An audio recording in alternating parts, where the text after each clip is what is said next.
On Sunday morning, Helen talked about the fact that the church is like a body where every individual part is important, it's essential, it has a part to play in the life and the workings of the church. But maybe by the end of it, you were left thinking, I don't know what part I've got to play. I don't know what gift I've got to offer. I've got nothing that I can offer to the church. And perhaps you're right, you haven't got anything to offer.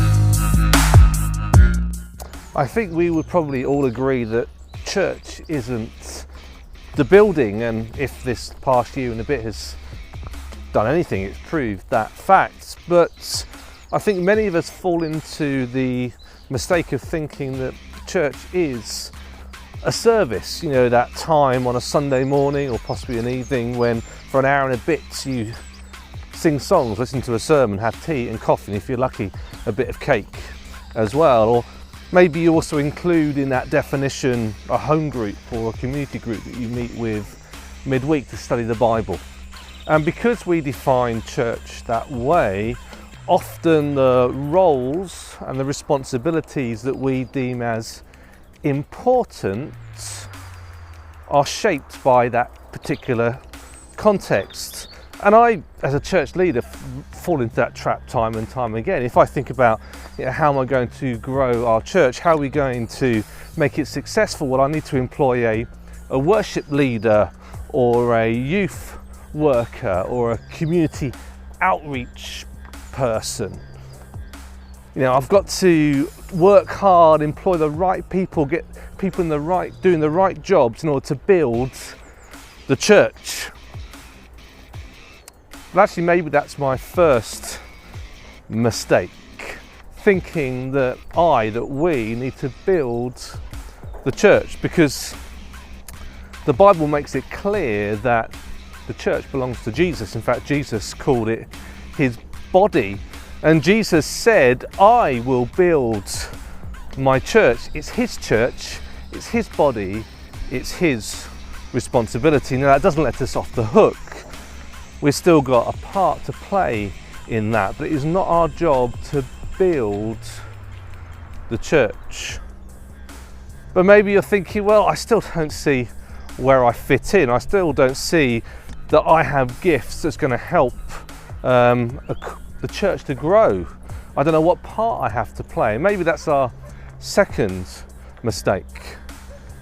See, I think we have too narrow a definition of church. We need to broaden how we view church, how we understand church, and it is so much more than just a Sunday service or a midweek meeting.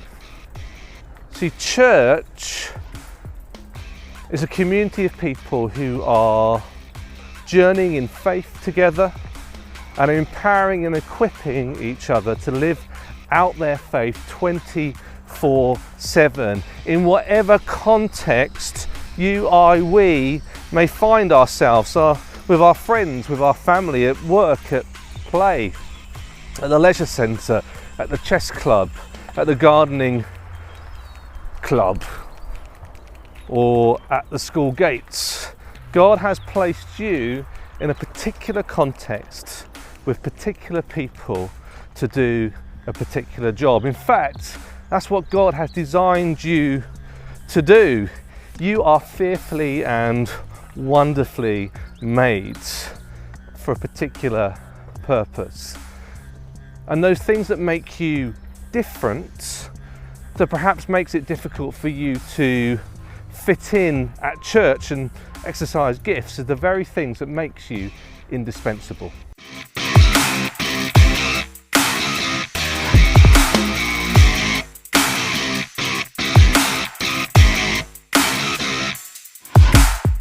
So it's quite possible to argue that our churches have got a bit samey in this country, full of white elderly women led by white, well-educated men.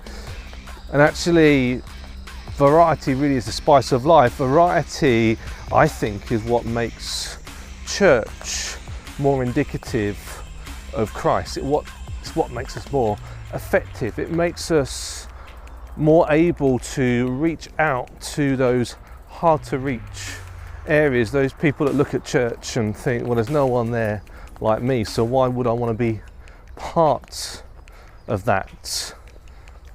And I think myself as a church leader and us as the institution of the church, we need to learn how to raise up leaders who are different, to equip and empower those whose gifts don't fall into that narrow definition of church, just gifts that serve the service, gifts that are about producing a show, basically. We need to recognise those people that bring something of Christ into their communities, into their workplaces, into their homes, and inspire them and help them to realise, how do you help you to realise that God has a plan for you, that God has made you with a purpose, and God wants to work with you to bring his kingdom and its values of justice, love, mercy and peace into every aspect of your life. You do have a part to play. You are important. Maybe you need to chat to God, maybe a church leader, about that.